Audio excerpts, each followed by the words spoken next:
Good afternoon, everyone, and welcome to the first lecture of the year sponsored by the Center for American Studies and Research. My name is Patrick McGreevy. I just wanted to mention that we have 9 lectures coming up this semester. This is the first one. We have William Marling, who is the Edward Said Chair, who is going to be speaking on February 24th. Professor Tariq Ramadan, an Islamic scholar, who will be speaking on March 18th. Richard Benzel from Cornell University, who will be speaking about the U.S. elections on April 7th. Michael Sorkin, who we are co-sponsoring with the Department of Architecture. He's a famous urbanist from the United States, as well as several others. We have the tentative schedule up on our website if you're interested in it. Today's speaker is Noel Ignatiev. He's the professor of liberal arts at the Mass College of Art in Boston. He has a Ph.D. in history of American civilization from Harvard, and he's best known for his book, How the Irish Became White.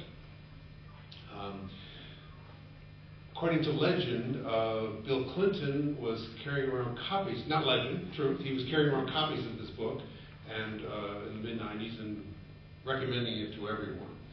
I don't think the next president did that, as I recall. Apparently he did some reading, though. I read that recently.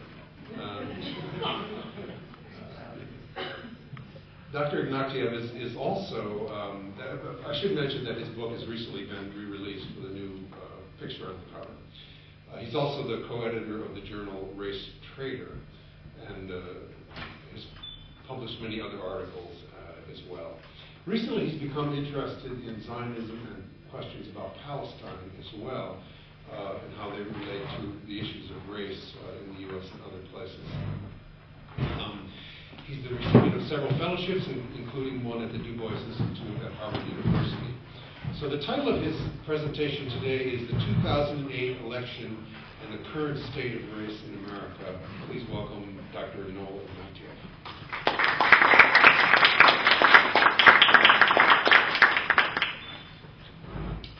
Thank you very much, Patrick. I am really indeed honored to be here and pleased in that, when you come from a country where a neighborhood pizza restaurant has been open since 1936 and they put up a sign saying proudly, in business, in operation since 1936, it's a bit of a culture shock to come to a country where 5,000 years is considered yesterday. It'll take me a while to assimilate that.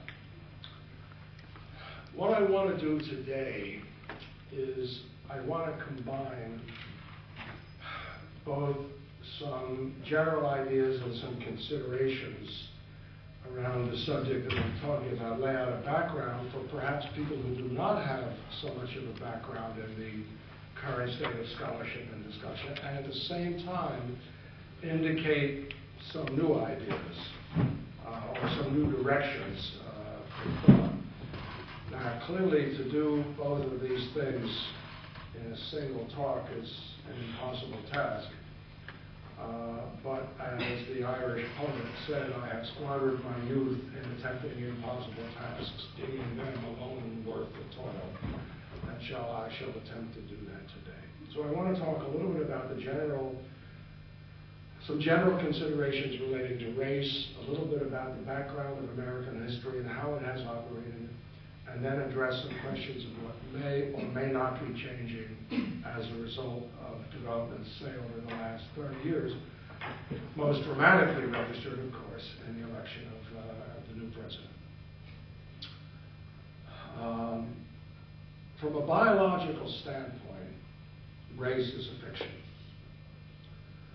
No biologist has yet been able to provide a satisfactory definition of the white race, the black race, or any other race. That is, a definition that includes all he wants to include and excludes all those he doesn't want to include. Does blood type provide a basis for distinguishing a race? No. All blood types behavior among all population groups. Skin color. There are people in America who are called black, who are in fact of fairer complexion, and there's other people who are called white. Hair texture, no. Eye color, shape of nose and lips, all types appear in all races, so-called races. Probably the most important biological distinction that exists within the human species is between those who possess and do not possess the enzyme that allows them to digest lactose. And that cuts across all the major continents and population groups on the planet. Human beings vary in physical characteristics. It's simply enough to look around the room and see that people differ. And of course, some of these variations are genetically encoded and are passed on and inherited. But what are popularly known in modern discourse as races are in fact no more than lists of various traits, each covering a broad range with wide overlapping among them. Grouping people into races is not like labeling rocks as igneous, sedimentary, or metamorphic, labels that reflect the rock's origin and may actually say something about their character. Grouping people into races is more like sorting a pile of stones into big ones, little ones, and medium-sized ones, a process that could be done by any number of standards and produce any number of piles. Attempts to give race a biological foundation lead to absurdities. Parents and children of different races, or the well-known American phenomenon that a white woman can give birth to a black child, but a black woman cannot give birth to a white child. If the so-called black race includes people of European descent, it is also the case that African or American Indian blood flows through the veins of many of those now considered white.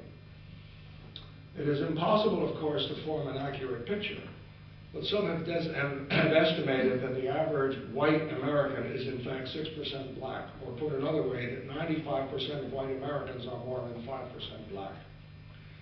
If these estimates are accurate, they would mean that the majority of people of African descent, and here I speak in historic, not anthropological terms, that the majority of people of African descent living in the United States now are presently classified as white.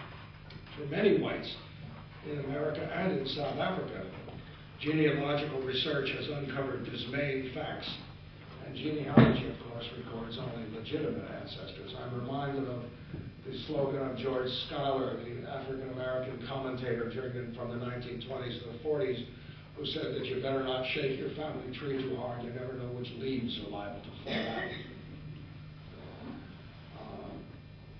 And of course, you know that in South Africa, after the fall of apartheid, when they began opening up the genealogical records, there were a lot of big surprises and suicides.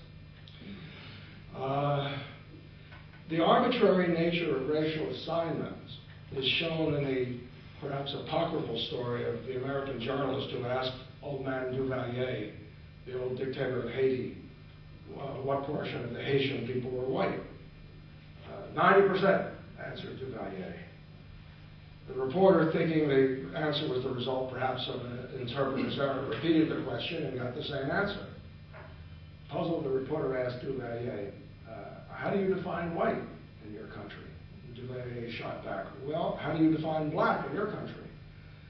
The American said, well, in our country, anyone with any visible African ancestry is black. And Duvalier says, well, that's how we define white in Haiti. Well, see, if one shifts, so since no one can figure out what a race is, it is, however, possible to shift attention from the nominative race into the verb or the modifier oppression and then begin to examine it.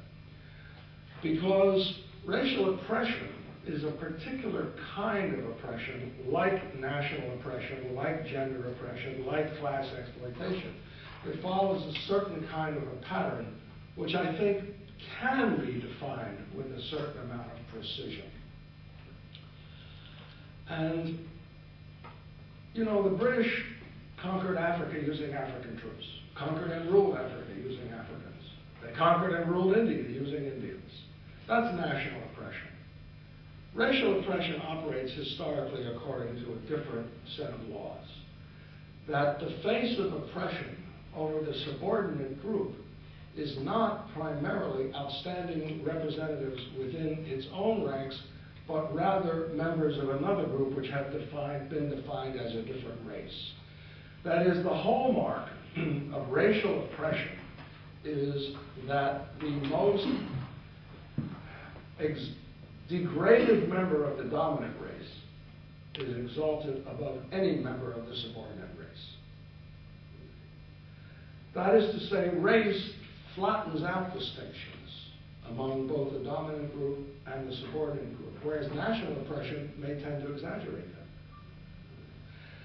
And the classic example of this, which I find illustrative, is, I'm thinking of the great American novel Huckleberry Finn, which, by the way, is often read for the character of the slave relation between the slave and Huck, but in fact amounts to a catalog of various white American social types. It's really a remarkable novel. And in there, as you may recall, Huck's father was the town dissolute, the drunk, the ne'er-do-well, and so forth, and yet the quality of American race relations meant that Huckleberry Finn's father, by American racial standards, was able to push the great scholar, activist, and historian off the side, W.E.B. Du Bois, off the sidewalk, simply by virtue of being white. You see, and that was the hallmark of racial oppression. And the result is the race to which one was born or assigned may not mark the difference between cottage and castle, but it will ordinarily have a great deal to say about the prosaic alternatives open to most people, more than the fantasy of Southern wealth.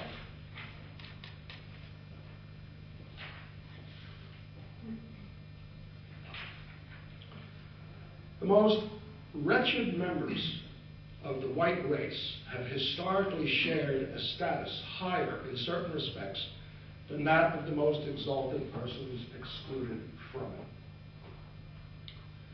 Not long ago, there was an incident in Boston in which a well-dressed black man hailed a taxi and directed the driver to take him to his home in Roxbury, which is a black district of Boston.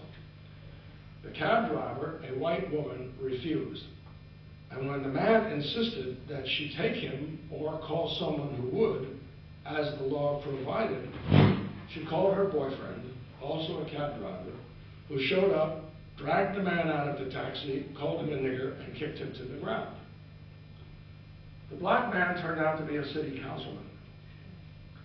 The case was unusual only in that it made the newspapers. Now, either America is a very democratic country where cab drivers beat up city councilmen with immunity, or the privileges of whiteness have historically reached far down into the ranks of the laboring class.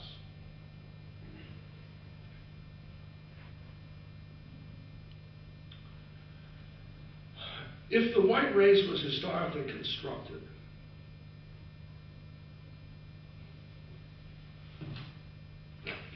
it must have come into existence at a specific time, subject to discovery and documentation like any other historical occurrence. Research suggests that whiteness came into existence in the United States around the year 1700. I don't intend now to go into great detail about the particular process. It had something to do with the development of slavery, the development of chattel slavery, and the fastening of the brand of chattel slavery exclusively on persons of African descent. Not because there was anything distinctive about them, but because they were available to be enslaved in a way that others were not, eligible to be enslaved in a way that others were not at that particular time. And thus, in a way, it's a perfect inversion of cause and effect, and it's one of the things that Americans in particular have the hardest time thinking through, is that people from Africa were not defined as a distinct race, or were not enslaved because they were members of a distinct race, but rather were defined as members of a distinct race because they were enslaved. Now, something similar happened around the same time in Ireland. There, religious identity came to be the mark of social status. Now, you know, in Ireland, you know, religious identity is not necessarily the same thing as religion. That is, people may privately choose to adopt whatever religion they chose in Ireland, or same as any place else, but the state refused to recognize it. And it's revealing that, for instance, in the 17th and 18th century in Ireland, there existed something like 8 committees for the suppression of popery, but not a single committee for the promotion of the conversion of Catholics to Protestantism. And people were not allowed to convert. That is, they could convert privately, but their social standing was not recognized. A bit later, and so race in Ireland became, or religious identification, which is not the same as religion, became a functionally equivalent to color in the United States.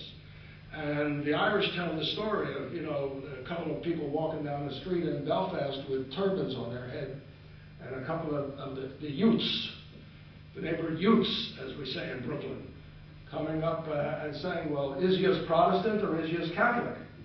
And the people with turbans on their head say, well, neither, we're Hindus. And they say, yeah, we can see that, but is you Protestant Hindus or is you Catholic Hindus?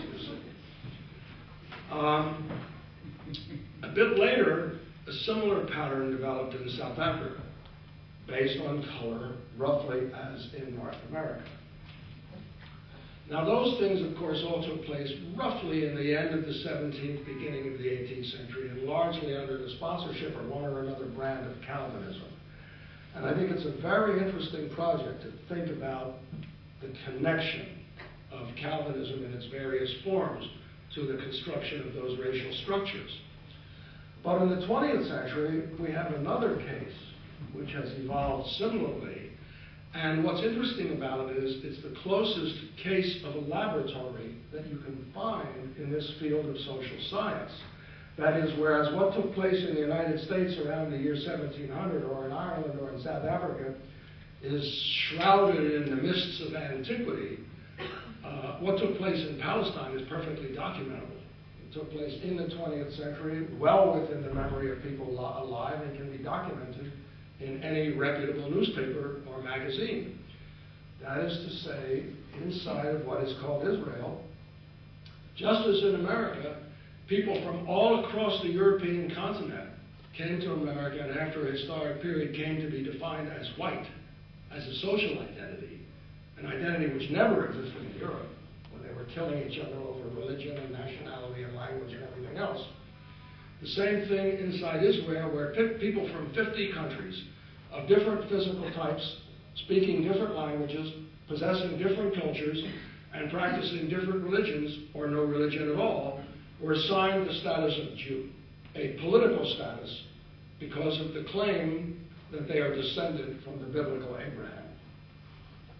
That claim is a myth, and the only people who even pretend to take it seriously are Zionists and Nazis. Well, if it is not passed on through the genes, then whiteness must be reproduced in each generation. Chattel slavery is dead. No one now living in the United States ever owned slaves. The bulk of the population grew up in a world without legal segregation. How then, in the absence of legally codified race discrimination, in a country where most people deny being racists, is race reproduced as a social category? The past is never dead, said Faulkner. It's not even past. In the briefest possible way of putting it, the person whose parents or grandparents had access to a skilled trade or a university education has an advantage over the person whose parents and grandparents walked behind a mule or a mop. And this has been structured into American society over the years. For instance, throughout the 19th century, black workers were largely excluded from employment in the industrial sector. And I just first want to give just a couple of examples to illustrate how this has operated. First, of course, by their condition as slaves in cotton and tobacco, sugar, and then by conditions of peonage and debt slavery that continued to tie them to the land even for 100 years after slavery was abolished. Although the closing off of European immigration during World War I created new openings for black workers in the booming industries of Pittsburgh, Chicago, and Detroit, the pattern remained the same as before. As late as 1940, 3/4 of all black people lived in the South, the bulk of them on the land, under semi-feudal conditions of sharecropping and debt peonage. The labor upsurge of the 1930s led to the formation of unions in the mass production industries. The new unions made up an important part of Franklin Roosevelt's New Deal coalition, and the New Deal reform measures bore the stamp of their origins. For instance, and here I want to just address two things, some aspects of employment and some aspects of housing. The New Deal brought about introduced two major reform measures. One was Social Security and the other was unemployment insurance. Unemployment insurance, of course, provided a certain cushion for workers against the worst shocks of the economic cycle. And Social Security, to some degree, relieved old people of being burdens to their children. It is interesting that these measures, when they were implemented, excluded two categories of workers. Workers in agriculture, and that is to say, black men, and workers in domestic service, that is to say, black women. These measures were not introduced in that way as part of any necessarily as a conspiracy, but rather that was the only way they could get through Congress, because the Southern Democratic congresspersons refused to allow any kind of an income floor to be an income floor to be placed, within reach of their agricultural labor force, and so Northern liberals, including the extreme radicals, accepted the terms of these measures. You see, thus, for instance, until the large movement of black labor in the 1960s into the auto plants and steel mills, masses of black workers were excluded. The majority of black workers were largely excluded from coverage under Social Security or unemployment compensation. And by the way, in particular, Social Security is still something because of the difference in life expectancy. Very few black men actually get to collect Social Security. It still amounts to a massive transfer of value from black labor to white labor. I say looking back in retrospect, because I certainly did not understand this at the time. But the content of Lyndon Johnson's political administration in the United States in the 1960s, the effort of it really, in many respects, could be seen in his domestic policies as extending the reforms of the New Deal of the Roosevelt administration to cover black and other non-white Americans. And of course, it could not happen because of the war in Vietnam. As Johnson said, this bitch of a war is killing the woman I love, you see. And so it could not happen, and then by the time it did happen, American industry collapsed as a whole. Housing is another example in which whiteness was reproduced through government policy and private discrimination acting together.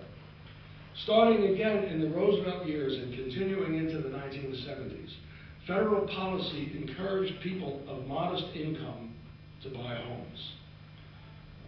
Really transformed some of America, white America in particular, from a nation of renters into a nation of homeowners. The Federal Housing Authority guaranteed loans to low-income families. Tax credits for interest paid on mortgages further stimulated home buying. By the way, the amount of these credits is welfare to the middle class, and would eventually come to dwarf all other forms of government payments and subsidies to the poor. These seemingly progressive policies, after all, who could object to making a nation of homeowners? These seeming progressive policies, which were supported by liberals and the left, actually served to deepen the color line. Because what happened was the Federal Housing Authority, for perfectly rational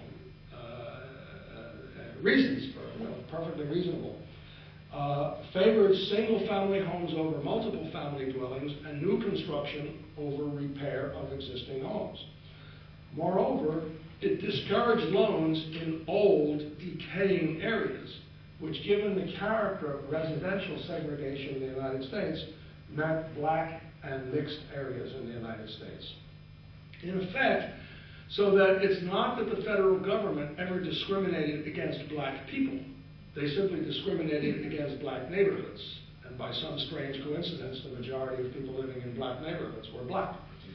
That is to say, that's the origin of the term redlining. They drew color maps of the cities and decided which areas of the city would be eligible for loans and which would be not. As a consequence, something like 99 and some percentage of all the federal subsidies for home purchase from 1939 until whenever went to white families, and black folk were entirely denied access, or almost entirely denied access to that. That practice, by the way, and you see at a time, if a black person could find a home in a white neighborhood, then perhaps the federal government would lend them the money, except at that time, residential segregation, mob violence, and real estate practices were being implemented. So the federal government was therefore complicit in reproducing the racially discriminatory policies.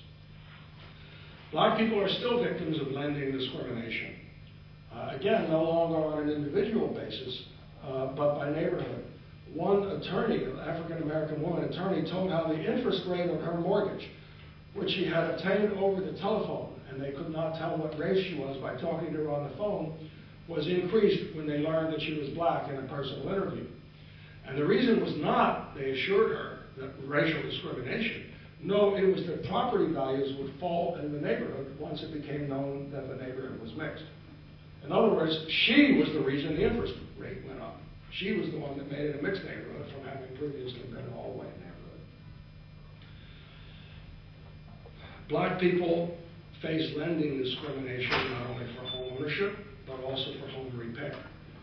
Denied bank loans, many are forced to rely on finance companies that specialize in lending at usurious rates to a segregated market.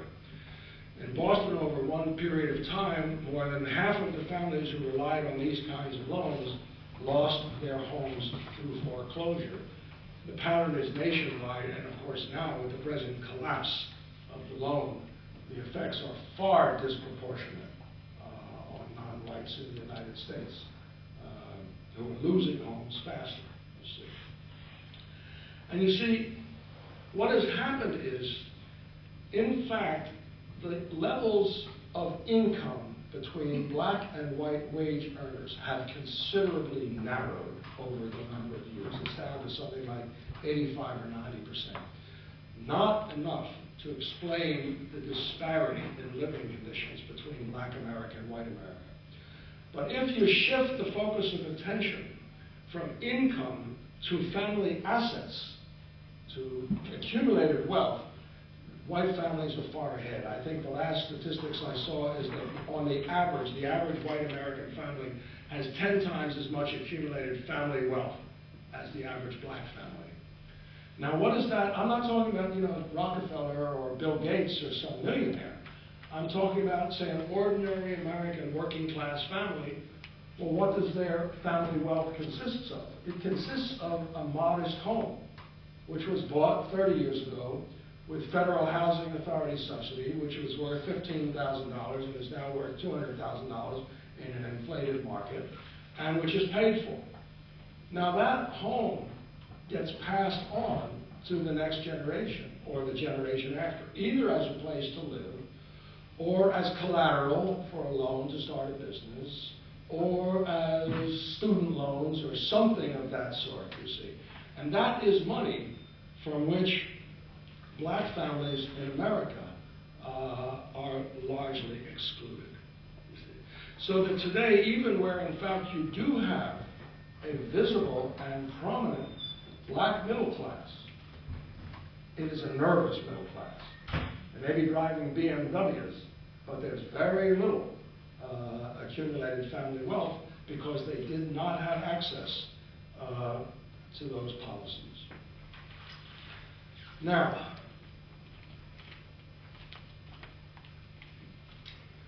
the criminal justice system is probably the principal institution, along with the schools, which I'm not going to talk too much about because they're so closely related to issues of housing segregation. There are about 2.3 million people in prison in the United States. An impossibly high proportion, just unbelievable. 13 million people in the United States with felony records. More than half of them are black. Black people now go to prison at a rate 8 times that of whites. An estimated 1/3 of all black men ages 20 to 29 are in prison or pre-trial detention, parole, or probation. For every black man who graduates from college, 100 go to prison. The greatest single cause of incarceration in the United States is drugs. The war on drugs was in fact a war on the black community. The prisons are filled with people who are doing time for a $5 high. Most are black. Black people make up 12% of the population and 73% of those in prison for drugs.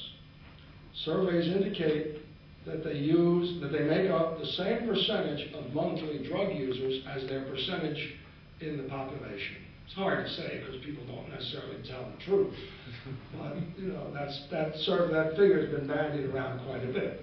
About 13%. Yet they make up 16% of those arrested, 55% of those convicted, and 74% of those sent to prison for drug-related offenses. Now, some of this, of course, is a disparity, is due to the well-known 100-to-1 ratio between the federal penalties for crack cocaine and powder cocaine. But the gap is even greater than that. That can be explained on that basis because black folk are 88% of those convicted for crack use in federal courts, far greater than their proportion in state courts. In one recent year in Los Angeles, every crack case prosecuted in federal court involved black defendants.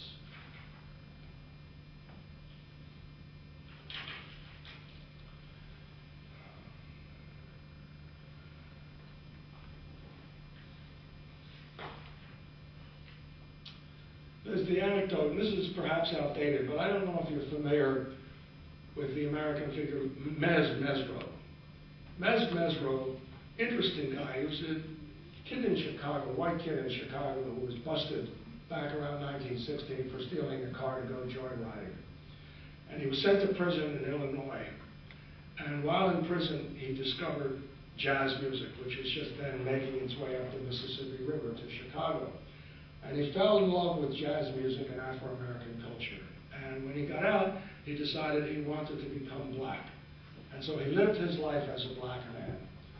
Married a black woman, lived in Harlem, associated almost exclusively with black folk. Wrote a very interesting autobiography, fascinating autobiography called Really the Blues. Well, at one point, Mesro, he was in prison. He was back in prison for selling marijuana or something. And they put him in with the white prisoners. And he went to the warden and said, no, you've made a mistake. I want to be in, I'm Negro, I belong in with the black prisoners. And he explained the reason for this why.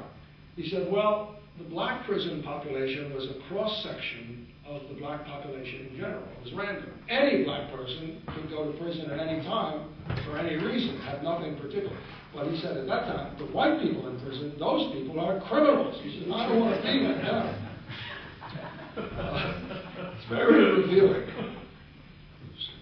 I mean, white people get jobs through personal reference networks, buy homes at low interest rates with help from their parents, send their children to schools that prepare them for college or technical school, and then complain that black people want everything easy. And the game is rigged in favor of all those traditionally regarded as white. Not merely the descendants of long-time residents, not merely the descendants of the Old English, but in fact, anybody who comes off lands in America, even from places in Europe which have been traditionally viewed as the doormats of Europe, gain access, or at least are not viewed as black, and therefore have access to a variety of kinds of institutional advantages.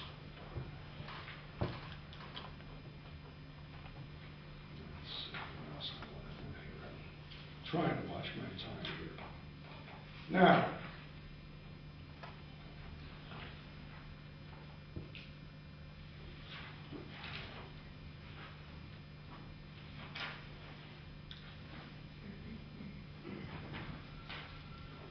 all right, a great deal of this has changed.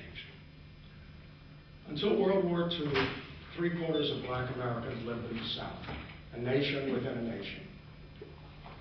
There, a system of color caste, resting ultimately on legal and extra-legal terror and violence, maintained millions of them in semi-serfdom, kept millions more working long hours for low wages in domestic service and extractive industries, and distorted the growth of a professional entrepreneurial class among them.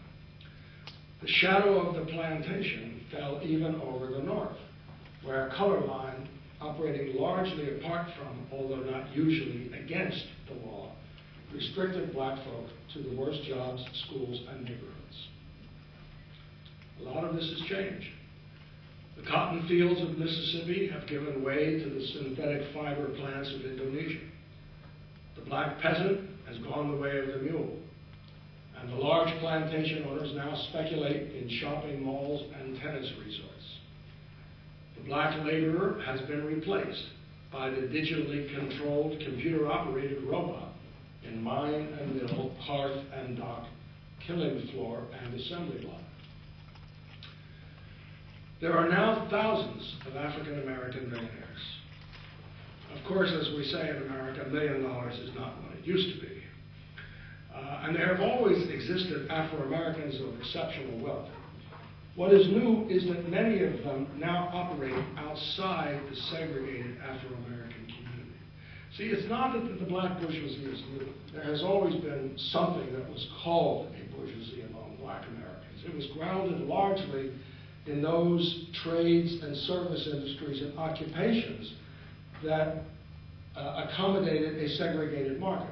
Funeral directors, cosmetics manufacturers, vacation property, this sort of thing, you see. And in those days, while certainly there were always class distinctions among black Americans, the general weight of racial oppression was such that even, while it was certainly always better to be rich than to be poor, the general weight of racial oppression and degradation was felt even by the black wealthy, which was partly responsible for why they were, so in many cases, so resentful or so much into protest. I mean, it's interesting, for instance, that the civil rights movement of the 1960s and previously was, after all, sponsored by college students, intellectuals, future members of an aspiring black bourgeoisie and petty bourgeoisie, who, while they may have been privileged in relation to the field hands, nevertheless suffered under the racial restrictions that characterized American society in general. As Malcolm X said, what does the white bigot call the black Ph.D.? Nigger. Well, what has happened now, you see, in recent period is that many of these wealthy now operate outside of the segregated Afro-American community. A recent magazine story profiled 20 black women, senior executives in big corporations, including Xerox, Owens Corning, Kraft Foods, American Express, IBM, Blue Cross, Coca-Cola, and Johnson Publishing. Of those corporations, only the last name, Johnson Publications, was especially linked to black America. Those women have budgets and wield influence over revenues totaling at that time more than $36 billion, and received yearly compensation from $250,000 to more than $1 million. The only comparable figure in 1941 was Madam C.J. Walker, founder of the cosmetics empire, who made a fortune catering to a segregated market. Boston Magazine a couple of years ago touched off a major controversy by running a profile of Henry Louis Gates, that is Skip Gates, at Harvard University under the headline, Head Negro in Charge, HNIC, which is an expression from African American folklore. Amidst all the controversy around the headline, which originally meant the slave who bossed the other slaves, hardly anyone pointed out that Gates was not a figurehead appointed by master to rule the other slaves, but an academic superstar, chairman of a department and research institute at Harvard University, boasting more floor space than any other, who of course started his career as an entertainer, an occupation that was always open to black folk, in fact was traditionally assigned to them. Nevertheless, Bill Cosby, with his $6 billion, now sits on the board of directors of IBM and makes decisions that affect black and white labor, and for that matter, Asian, African, and labor all over the world, you see. So they're like other ethnic groups in the past, say Irish, who started out in construction. He was able to take his base in a black community and translate it into entry into an integrated bourgeoisie. And the point of it is, these people are no longer an example of plantation politics. That is, the black man assigned to rule over the other blacks, but rather are now full participants in the operation of the American economy. Now, if there were only one or two or three of them, it would make no difference. You see, and one could say, well, okay, it's a few exceptions. But in fact, there are large numbers of these people. And one of the questions which I think is necessary to pursue is the extent to which the old legacy of race falls on their shoulders, or to the extent to which they have simply achieved a position perhaps roughly analogous to that of, say, Italians or Irish or Jews in the United States, an ethnic group with various kinds of stupido American prejudices and so forth, but nevertheless without an absolute ceiling, you see. Not so long ago, the only time a black man or woman was seen in a public place was with a mop. Today, black people stride through airports and corporate headquarters carrying briefcases and talking on cell telephones. Black women and even black men, decked out in bright-colored nylon and spandex, jog along the Charles and the Hudson. Do people jog here, by the way? Oh, God, I'm sorry. In any case, a far cry, you see, from the days when any black man running outside of the black community would have been set upon by the local guardians of the peace. Perhaps the most visible and important sign of the change is the black police officer. In 1940, there was not a single black policeman in any Deep South state, and only a handful in northern cities. And moreover, they weren't allowed to arrest white people. They were only there patrolling the black communities. This has changed. There are black cops all over the country, and black police chiefs, and so forth, charged with the general responsibility of keeping order.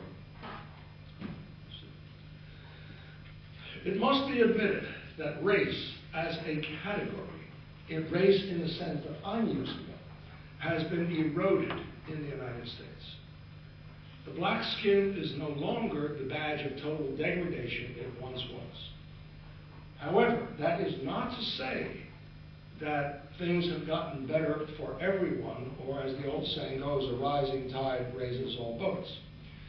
Because back in the days when the black so-called bourgeoisie consisted of undertakers, makers and sellers of ointments for straightening hair, numbers bankers, and professionals serving a segregated market, they lived in the black community and exerted pressure on white authorities to maintain a certain minimum level of services to it.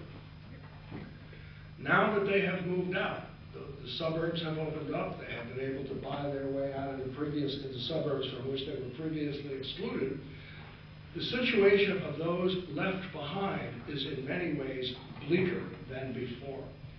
Neighborhoods of burned out buildings and no stores, grown men standing on street corners in the middle of the day, schools that are little more than warehouses, and torn up streets that remind one of photographs of Warsaw in 1944. The number of black women and men in prison has grown far faster than the number holding professional and managerial positions in predominantly white firms and agencies.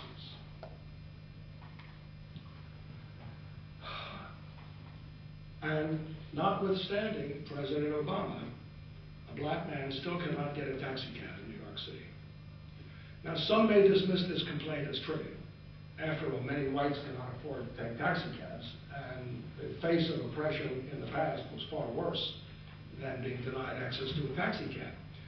But it has a special meaning, I think, for black folk, because it is a reminder of the days when skin color trumped money in the quest for social status. That is to say, the one thing that was always certain about the United States was that the dollar talks. But traditionally for black Americans, the dollar did not speak as loudly, even when they had it, as it did for whites. And even today, the inability to get a taxi cab is particularly galling, I think, for many people, because it's a reminder of those past days. Now, I wanted to review, for instance, a little bit of this. 4.4 million Americans, you know, the disenfranchisement of the vote. 4.4 million Americans are disenfranchised due to a past or current felony conviction. Now that, as you probably know, was what was enough to tilt the election of 2000.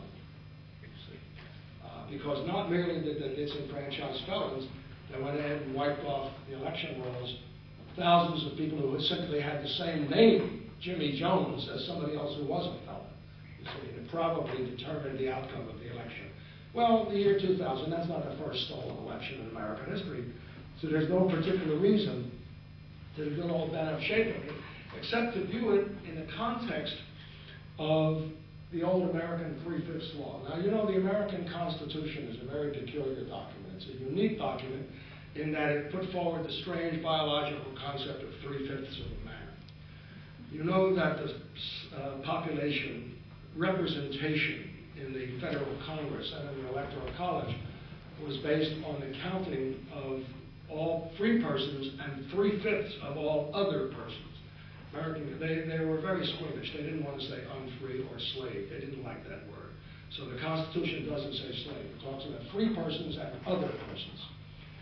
In any case, what it meant was that the slave populations of South Carolina, Virginia, Georgia, and so forth went to increase the representation of those states in the federal Congress and allowed them to dominate the federal Congress until the Civil War came and temporarily swept that away, and then to see it restored again after about 10 years, where it continued to prevail up and really until the triumph of the Civil Rights Movement in the 1960s. Well, the prison operates that way. And because what happens is that the prisoners, largely black, are drawn from urban industrial areas.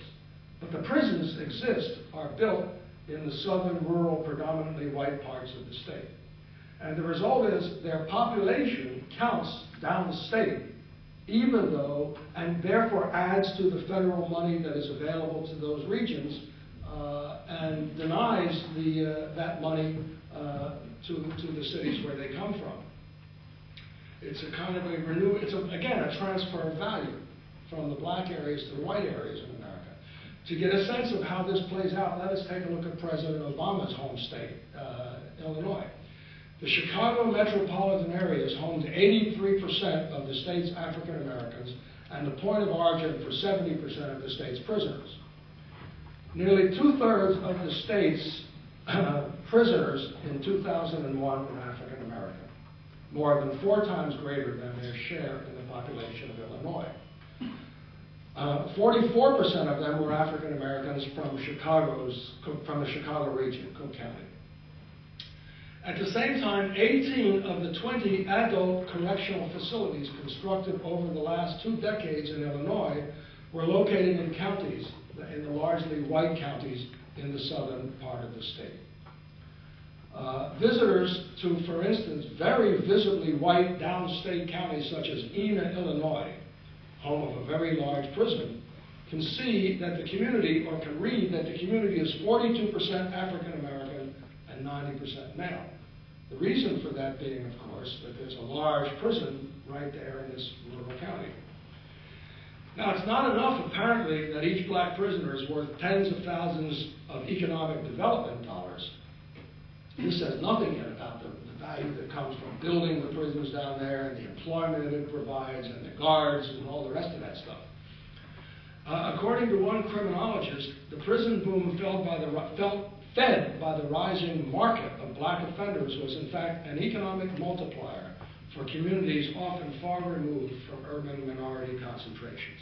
Each prisoner, he found, represented as much as $25,000 in income annually for the community in which the prison is located, not to mention the value of constructing the prison and the facility in the first place. Part of this massive transfer includes state and federal funding allotments granted on the basis of census counts weighted to increase with the size of a jurisdiction's poverty population. None of that money, the road building money or the school money or anything else, of course, goes to the benefit of those who are being counted for it and are therefore responsible for it. See. Now, the same thing is true of New York City. I could, cite you statistics on that level. But the point of this is, you see, that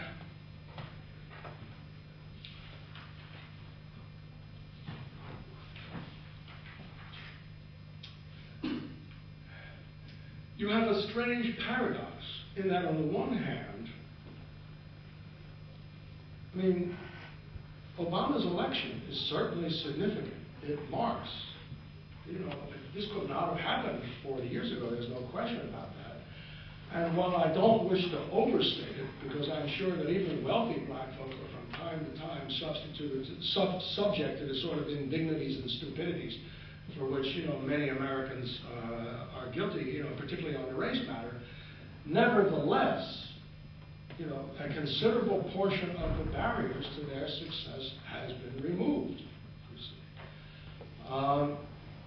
At the same time, it may very well be that the situation of the lower sector of black America, whether that be 1/5 or 1/4 or 1/3, may be worse than it has ever been.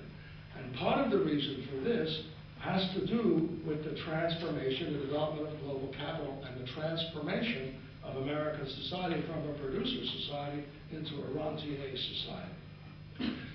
Much of the human population across the planet, and including in the United States, today consists of people who are useless for the production of wealth, and an absolute drain on accumulation. These people are different from the reserve army of labor of the past, which was at the time useful for holding down wages and expanding production in times of economic growth. To capital, the impersonal personified, as Melville called it, that dominates the planet, they make up a permanent surplus population. For the first time since they came to America, people of African descent as a whole are no longer, as a group, central to the production of wealth.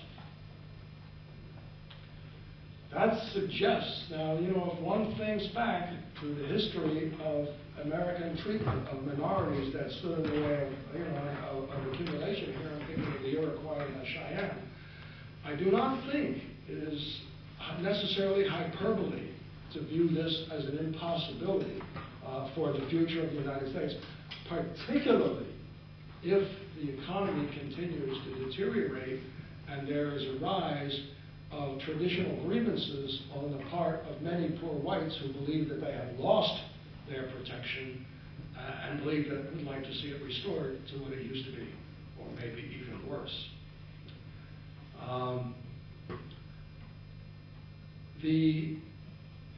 And what effect that would have on even those black Americans who have apparently reached escape velocity and who have managed to assimilate, it's not clear what that would mean if one could imagine the dismantling of affirmative action programs. The shutting down of American industry wiped out the black industrial proletariat. The next thing is the assault on government at all levels will wipe out the black clerical proletariat, female. See, and all of these things are possible. Now, I just want to close with this last word. As you probably know, September 11th was a turning moment for many people in the United States. Now, about a week or so after it happened, I happened to be riding on a bus in Dorchester, where I live, which is the largely black section of the city of Boston.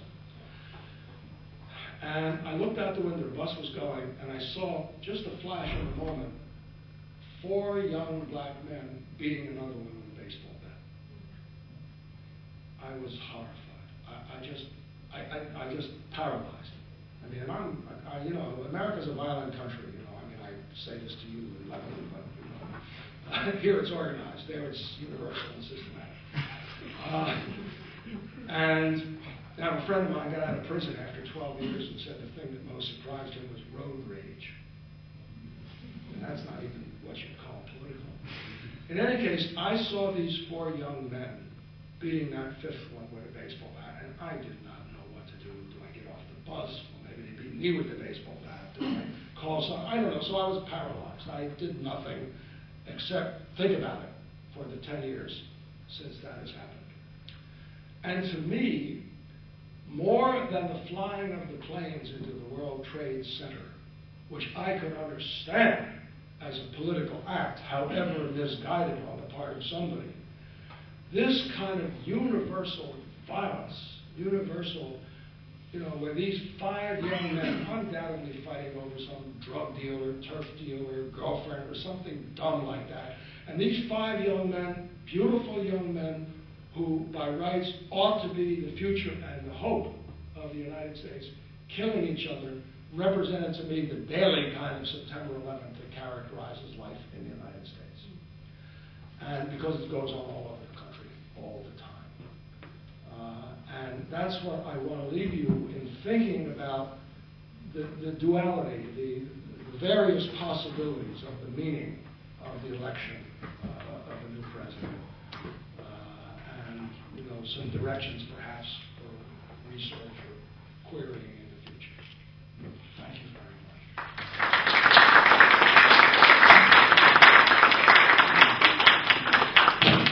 So we have time for questions. Sure. Doctor, what do you think is the importance of the role the media plays in terms of television, movies, portrayal of people of mixed races, or even the presence of actors that just, you know, available on the screen in these movies? What role do you think it plays in race perception in the United States today? Well, I'm teaching a course on that right at the moment with a friend of mine who's an art historian. And we're doing a course on representations of race and images and so forth, from minstrelsy to the present. I'm not sure.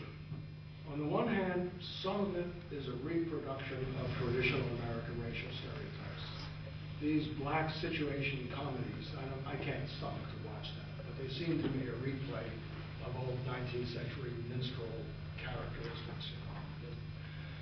On the other hand, but sometimes, I mean, you know, one of the assignments I give in our students is go watch the TV commercials for a full week, because it appears to me, at least, and my college teacher may not agree, that they are now depicting black folk in reasonably respectful ways. They are not particularly caricaturing them. They're not simply using them to sell a kind of an image of hipness and coolness. It's all open to dispute, and the signals can be read in various ways. It would be one of the things that I think people have to look at. On the one hand, you have somebody like Morgan Freeman, who's made a living depicting the benign, unthreatening Negro. On the other hand, or Halle Berry, who plays the traditional mulatto sex goddess in a kind of peculiar American sort of trope. On the other hand, you have Denzel Washington, who plays a variety of different roles. I don't know. I think media in America is often as much a reflection as it is a shaper of American consciousness. And I think it's a very interesting question people have to look at. thinking perhaps, what about the counter racism? That is, for example, now especially with Obama being elected, I've heard people telling me that there's some sort of counter racism when African Americans, perhaps less educated, just are proud to have an African American president and throw that in the face of other minorities like Muslims or Latino perhaps. Well, I don't know. I have heard some black friends of mine have argued. I mean, maybe this is dodging your question, but let me speak to it anyhow. That whatever else Obama does, and he's not going to solve the problem he's too many people in prison or those 5 men killing each other on the street. But that at least he represents a possibility of a successful black man and will therefore provide an inspiration for masses of black youth, particularly men.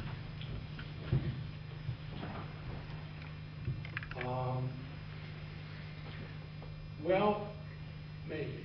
On the other hand, it ought to be noted that the other possibility also exists. That is that the election of Obama could very well become the justification for people in authority to be able to say to the masses of young black people who are not Harvard graduates and University of Chicago law professors and so forth and so on, to say, well, he made it, why can't you? It must be your own fault. And that possibility really exists. See, one thing is characteristic of the United States, changed, not everywhere equally, but years and years ago, if you went into a government office, you know, the Social Security office or the unemployment office or something like that, the clientele there would be disproportionately black and the people behind the counter would be white. And they would insult them and abuse them and ridicule them and so on. Now, the people in those offices are the black clerical force, and they insult them and abuse them and ridicule them the way their white predecessors used to do. And I'm not sure. I mean, I don't know. I listen to black friends telling me, even the ones who are most politically critical of Obama, they'll say it will at least have this effect of elevating our aspirations. I don't know. I mean, it used to be, I mean, you wanted to speak to the question of the other minorities. You know, it used to be that black Americans felt an automatic and natural sympathy for all the other victims of the United States, within America and outside of America. I mean, they tell that famous story, they asked this class full of school children in Harlem in 1943, what should we do with Hitler after the war? What's the worst punishment we can inflict on Hitler after the war? And one of the students said, paint him black and bring him to the United States. Now, I think that to some degree has changed, and it pains me to acknowledge it. That is, for the first time, black Americans have significantly come out against using, in favor of limiting the language to English in places like Florida, Texas, and California.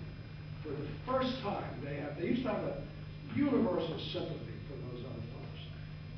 They've lost it. For the first time, I've heard black Americans say, well, it's good that the Muslims or the Arabs or, you know, somebody in the American parlance are the terrorists now, because now it means for the first time I can go through the airport and not get searched. I don't know. It still seems to me that Muslims and Arabs have not replaced black Americans as the target du jour, the target of choice for American society. I think their position is much more analogous to that, say, of the Germans during World War I or of the Japanese during World War II, who were subject to political reprisal and persecution, but were not racialized in the same way that black Americans have been for 3 centuries. But again, I think that's a question that people should discuss and think about and look at. Yeah, my question goes back to that question that was asked earlier about how black representation in the media, and had mentioned, you know, they're not, representations are not so, you're not, black people are not represented as bad or evil or denigrated in some way, right? And I was thinking, does this have anything to do with the idea of racial passing. You mentioned the mesmer was it, and the idea of impersonation. Yeah, and so perhaps could it be that the black figure or the representation of the black person is, made less evil or normalized in order to allow more racial passing between black and white? And I'm thinking a lot of pop culture these days. I mean, you've got a lot of that going on, where there's a lot of coarseness. Think of rap stars, Eminem and all those, Think of Rush Hour, where there's Asian, African American, Afro-Asian kind of porousness going on. What do you make of that? Well, for one thing, in the United States, as someone said, is the largest country of people in the world who are passing for white. Right? 250 million, 300 million of them claiming to be white, you see, in order to gain the social advantages that are attached to that particular identity. Since, as you know, they weren't white when they were in Europe. They were Irish or Polish or Italian or whatever. They didn't learn that until they came to the United States.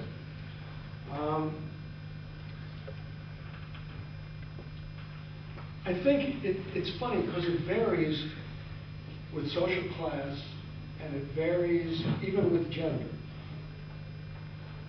For instance, I think, and again, I don't insist on this, and I really think this is something that people have to look at because I'm not sure. But I think that, for instance, the image of the black man is still seen as dangerous in white America. I mean, I see the police reports, 3 young black men wearing hooded sweatshirts and baggy pants, stole somebody's wallet. And that applies to about 5,000 people in the city of Boston, you see. But that's what goes out. And the downtown merchants do not wish to hire black men. They do not work in clerical positions. They are perceived as threatening, sullen, hostile by the people with the employment. On the other hand, black women have those jobs in department stores and dealing with the public. I mean, traditionally, the black man was the target of state violence. The black woman was the target of poverty. It's not clear what all this is, the images and how things are changing. I do not believe that America has yet accepted the black man, although Obama may change that. Hi. To get back to your question about the media, I personally think that in some situations the media portrays black people, black men in general, in a bad light. Like, take for instance the popular American channel, BET, Black Institute Television. They used to host a news channel, right? And they had a show, it was a black commentary. It's kind of like the Tavis Smiley show or Oprah, if you will. They've replaced all of that with videos, not uplifting videos, but uncut videos that portray to young African Americans that it's okay to sell drugs, it's okay to degrade women, it's okay to disrespect your parents or your elders or whatever.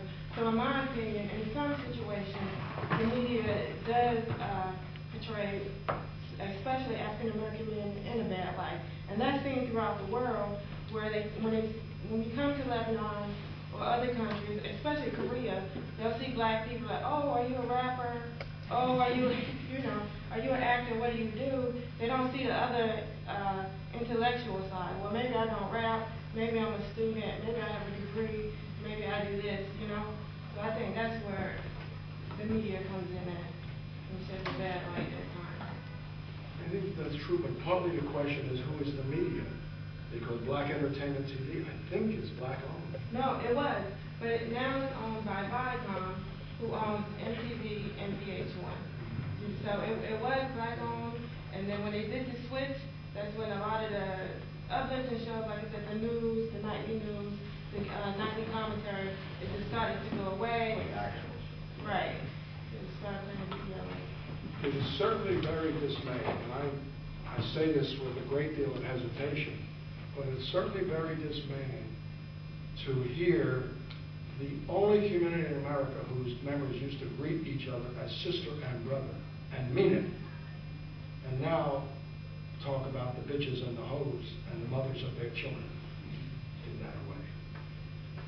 Now, I don't know how much of that is put on en masse, how much of that is sort of the things that black folks are doing to get over on the whites and get the bling bling.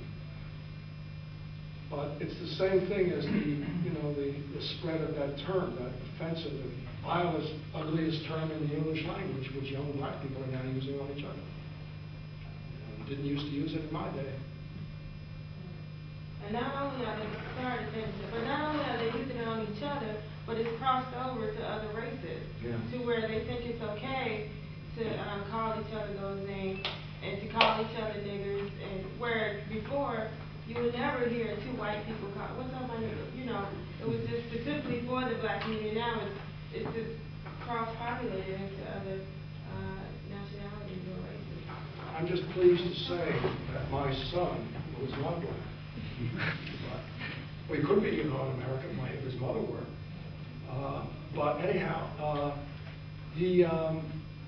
when we moved into a black neighborhood years ago, the other kids on the street used to call him that. And he was smart enough to know that it was a compliment, but it was also not a compliment that he should return it.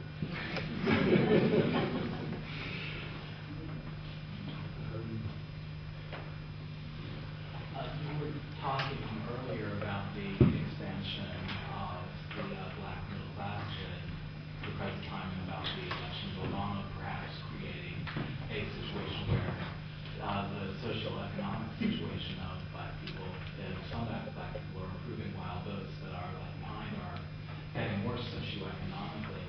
Are you perhaps implying by that in the very long term, like as in 100 years from now, we're going away from the idea of sex, race, and people in socioeconomic categories, and now just basically looking at socioeconomic categories? Well, look, after all, the capitalist system does not need race, gender, nationality. In the model of pure functioning that Marx lays out, these things do not exist.